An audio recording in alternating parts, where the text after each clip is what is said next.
Okay, day 206, part 6. I don't mean to roleplay the Tim Day thing at WikiLeaks over and over, but it just goes to show perspective. I believe that you have about 24 to 48 hours as a WikiLeaks person to jump on these leaks. Now, when it comes out that the person in question in the most biggest news story in the world right now sent 44,000 messages and 17,000 email attachments with gigabytes of information to your dead founder's company, to your dead London lawyer's company, to your dead New York lawyer's company, and they died in the middle of that, and they all died within a 3 or 4 month period. You got about 24 to 48 hours. And what makes me say that? Again, history. Look at the Hillary case. When that story breaks, they had about 48 hours to take advantage of it. What happened? It closed. McCabe closed it down and nothing happened. Here we are in a malignancy still, I think 4 years later, 5 years later. I think the case is all but dead because what you do is you give the conspirators time to destroy the evidence. This is just like an emergency room situation. And I don't mean to come down hard on Tim Day at WikiLeaks, but you have to understand that reporting is like being in an emergency room. You get a lead and you have to jump on the lead. Otherwise, the conspirators can destroy the evidence. Look at Hillary Clinton's life.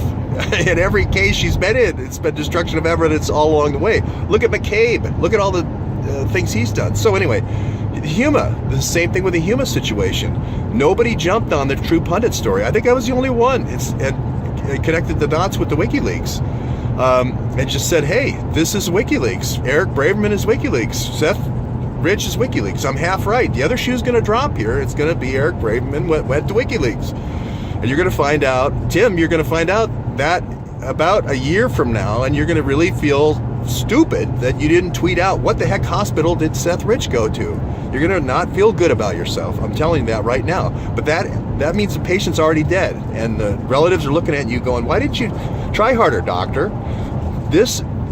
When yesterday's news broke, that is WikiLeaks. That's your patient, Tim, at your door. You got to do something with that. Your founder tweeted out the fact he was the guy. He was the leak at DNC Leaks. You get it? You sit at the junction. You're the Joshua Lawrence Chamberlain on top of the little round top. You got to do something.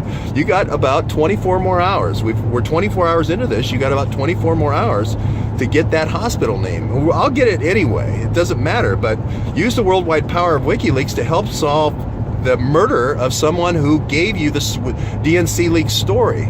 Okay?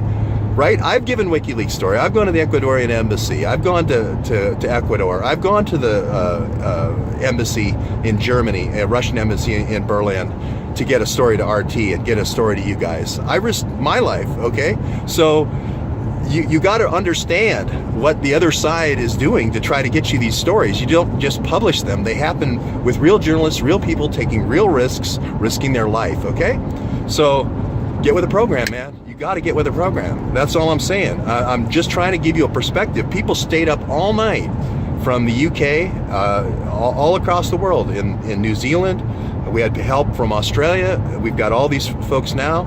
You got to understand when the ambulance comes in the door, and it's you don't start texting your girlfriend. You get on that case. You go in there. You probe the wound. You find out.